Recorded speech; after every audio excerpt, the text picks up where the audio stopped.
الحرايمية شكون عطاك القفطان؟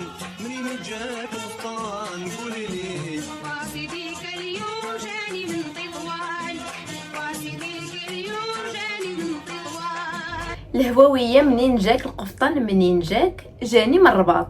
هاد الاغنيه اللي خلات الكراغيله بلا نعاس في هاد الاشهر، كرهاتهم في شي حاجه سميتها الغناء. وانا غادا نزيدكم الهواوية منين جاك خيط الريح منين جاك جاني من فاس. ايوا قبل ما نبدا الفيديو، كيف جاكم قفطان نطع مع خيط الريح او خيط الروح على حسب المناطق المغربيه، كل منطقه واشنو كتقول ليه. نبداو الفيديو.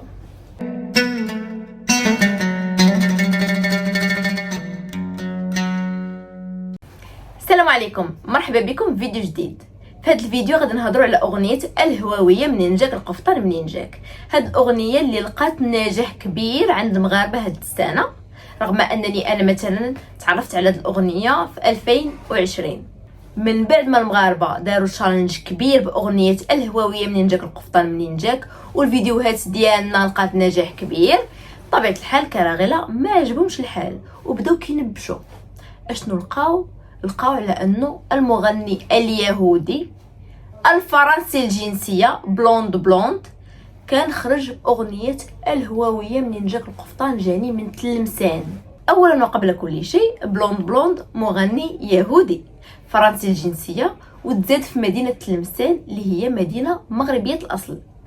ياك الكراغيله كتضلوا تسبوا باليهود، علاش دابا كتعتمدوا على مغني يهودي باش تدافعوا على ريوسكم؟ الاغنيه ديال الحرايميه منين جاك القفطان اللي غناها في 1982 وغناها قبل منه المازوني في 1971. كتقول الحرايميه منين جاك القفطان جاني من تطوان، وتغنات قبل من ديال بلوند ب 11 سنه. السؤال المطروح هو علاش الكراغيله كتعتمدوا على الاغنيه اللي عاودها اليهودي في 1982 وخليتو على المازوني ولد بلادكم كرغولي قح اللي غناها في 1971 قبل منه وذكر فيها تطوان؟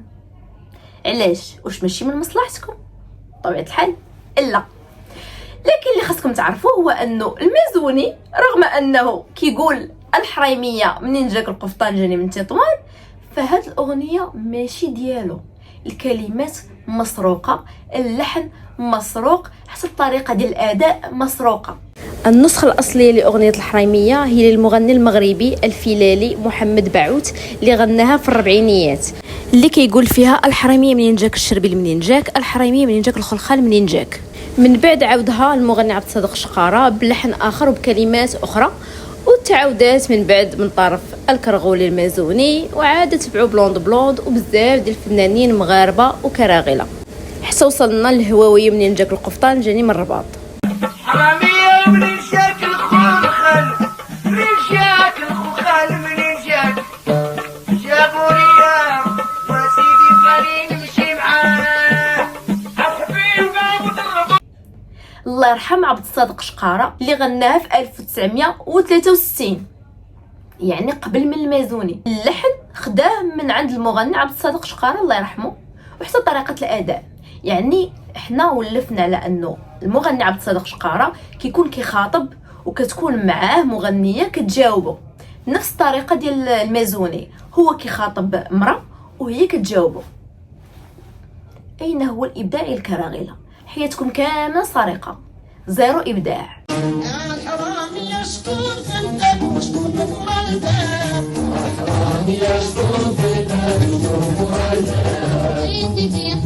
غير انت وحيد اللحظات، غير انت وحيد اللحظات. الحرايمية شكون عطاك القفطان؟ منين جاك القفطان قولي لي. قاصديك اليوم جاني من تطوان، قاصديك اليوم جاني من تطوان.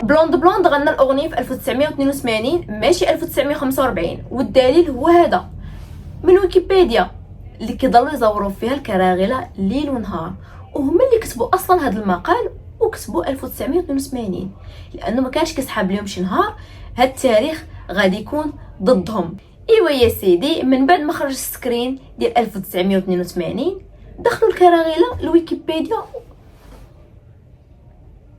ايوا يا سيدي، من بعد ما خرج السكرين ديال 1982 دخلوا الكراغيله بالزربه الويكيبيديا، داروا تعديل للصفحه ديال بلوند. ما ضيعوش الوقت.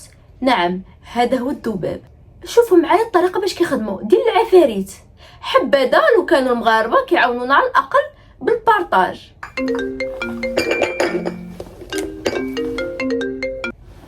الو نرجس، كدايره؟ لاباس عليك؟ كلشي مزيان؟ مالكي؟ اختي عافا قولي لي هاد الاغنيه واش تسجلات بصح في 1945؟ حيت بيني وبينك ما مرتاحش لهذا الموضوع. لا عندك شي معلومات فيديني بهم. تسناي دوزي ابل فيديو.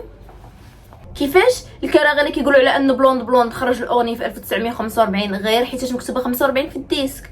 لا اختي، اجي نشرح لك هذيك 45 اشنو كتعني. 45 كتعني 45 دوره، واصلا الا لاحظتوا في الديسك مكتوبه 45 توخ، يعني انه الديسك كيدير 45 دوره في الدقيقه. وكاين حتى الديسك اللي كيدير 33 دوره. وهذا الديسك سميتو ديسك فينيل اللي تخترع اول مره في 1889، اللي كان في الاصل كيدير 78 دوره. من بعد في اواخر الاربعينات قسموه ل 45 دوره زائد 33 دوره. يعني الاغنيه اصلا ما يمكنش انها تكون تصايبات في الربعينات، لانه هذيك 45 دوره ما بانت حتى اواخر الربعينات، وحتى الاوائل الخمسينات عاد بداو الدول كيستعملوه. راه عادي انه يذكر مدينه تلمسان لانه تزاد فيها. انا ما فهمتش فين هو المشكل. هو تزاد في تلمسان، ذكر مدينه تلمسان.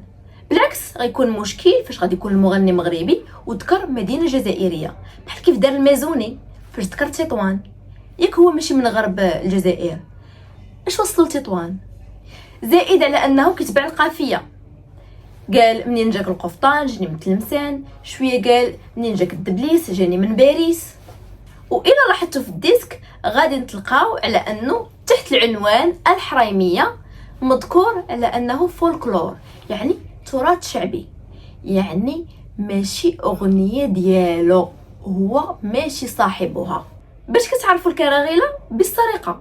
وبلوند رغم انه يهودي فصفات الكراغيله فيه سراق، كيسرق الاغاني ديال المشاهير وكيحطهم في الالبوم ديالو بلا حشمه بلا حياه.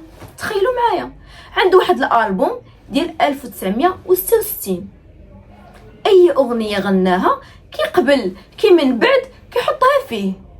لقينا في هذاك الالبوم حتى الاغنيه ديال داليدا اللي اغنيه مشهوره، واغنيه قفطانك محلول، واغنيه الحريميه اللي هادو اغاني تغناو في السبعينات وحطوهم في البوم ديال 1966.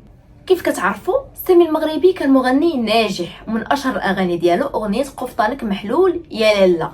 هاد الاغنيه اللي عاودوها بزاف ديال المغنيين كراغيله لدرجه انهم تيقوا ريوسهم على انهم هما موالينها، ومنهم بلوند اللي عاودها في السبعينات، وسامي المغربي كان غناها في الخمسينات. من صغري وانا نغني نزهه ونزهي الاحباب. لمع النجم ديالو خصوصا من بعد ما بدا الكتابه في الاغاني ديالو ما بين 1950 و 1965. كتب يعني اغاني كثيره، وكل اغنيه كان عندها معنى، كانت موراها قصه.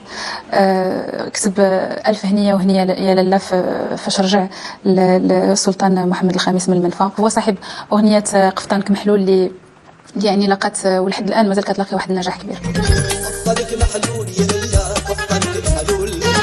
في تاليد العمر ديالو مسكين بحال اللي ندم علاش كيوصي علاش ديك الاغنيه الجميله الرائعه اللي كيعرفوها كاع المغاربه وكيعرفوها حتى الاجانب قفطانك محلول. بدا كيبان له انه ندم علاش كتبها، لانه هو تبع واحد الحشمه واحد الاداب واحد في الكتابه ديالو. ونزيدكم واحد المعلومه، اليهود ديال الجزائر الفرنسيه كانت عندهم جنسيه فرنسيه وكانوا كيهضروا الفرنسي فقط، حتى من العبريه اللي هي لغتهم ما كانوش كيعرفوا لها. والدليل هو سليم الهلالي فاش هاجر في صغره من كرغليستان للمغرب وتعلم الغناء في المغرب، ما كانش كيعرف العبريه وما كانش كيعرف الدارجه، تعلمها في المغرب.